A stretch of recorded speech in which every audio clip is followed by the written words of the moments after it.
Bismillahirrahmanirrahim. Assalamualaikum warahmatullahi wabarakatuh. Alhamdulillahirabbil alamin. Wassalatu wassalamu alal asyrafil anbiya'i wal mursalin wa ala alihi wa sahbihi azmain wa man tabi'ahu bi ihsani ila yaumiddin. Amma ba'du. Asyhadu an la ilaha illallah wa asyhadu anna Muhammadar Rasulullah. Puji dan syukur kita atas Allah yang maha tinggi, pemilik jiwa manusia yang murni, pemberi cinta yang hakiki. Sholawat serta salam tak lupa kita curah limpahkan kepada sang sejati Allah, Nabi Muhammad SAW, sang proklamator yang anti koruptor, hakim tertinggi anti korupsi, dan jaksa termulia yang adil bijaksana. Sahabat yang dikaruniai Allah, hadirnya saya di sini ingin menyampaikan ceramah singkat, cepat, padat, serta bermanfaat yang berjudul berpuasa bukan hanya menahan lapar dan haus, tetapi juga menahan hawa nafsu. Sebenarnya apa sih itu hawa nafsu? Hawa nafsu adalah keinginan atau dorongan hati yang kuat untuk melakukan perkara yang tidak baik. Dan menurut bahasa Arab, hawa adalah keinginan dan nafsu adalah jiwa. Sesungguhnya manusia diciptakan dengan potensi keinginan yang baik, yang disebut juga dengan takwa, dan keinginan buruk, yang disebut juga dengan nafsu atau fujur. Kedua keinginan tersebut menunjukkan sifat keseimbangan yang disebut at-tawazun, dan kemanusiaan disebut juga al-basyariyah dalam diri manusia. Oleh karena itu, nafsu adalah fitrah manusia, sebagaimana takwa juga adalah fitrah. Hal ini yang ditegaskan dalam Al-Quran, yang artinya, dan jiwa serta penyempurnaannya, maka Allah mengilhamkan kepada jiwa itu jalan kefasikan dan ketakwaannya. Surah Asy-Syams ayat 7-8. Ayat tersebut dimaksudkan sebagai bagian dari ujian Allah Subhanahu wa taala.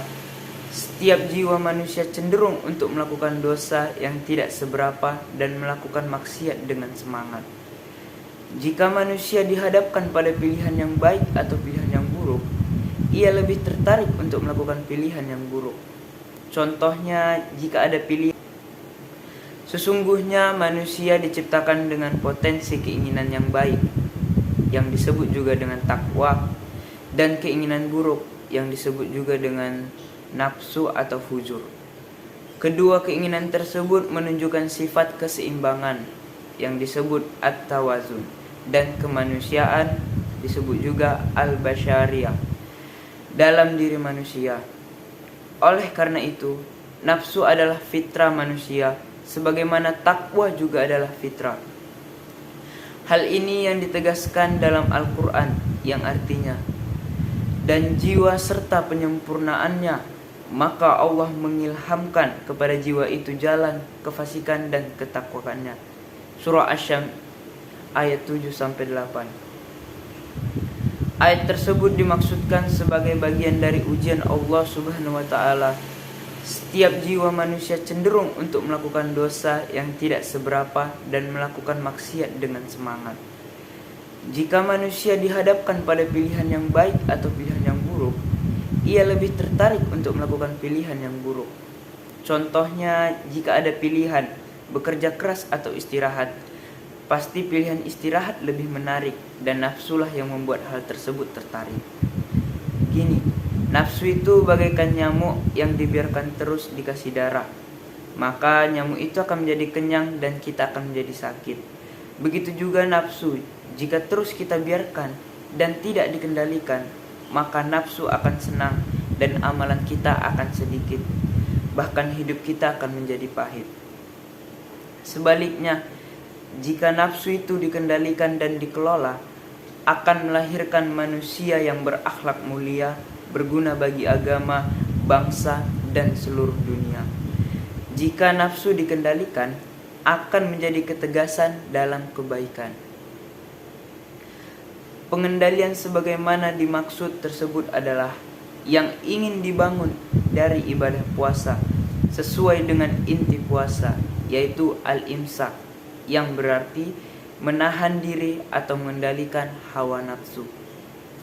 Jadi dengan bangga diharapkan kita memiliki kemampuan untuk menahan dan mengelola nafsu pada diri setiap orang, agar lahirlah sifat mulia dan akhlaknya yang mulia. Mungkin itu saja yang dapat saya sampaikan. Saya Arya Wiracesa Nasution dari kelas 8I. Wabillahi taufiq walhidayah. Assalamualaikum warahmatullahi wabarakatuh.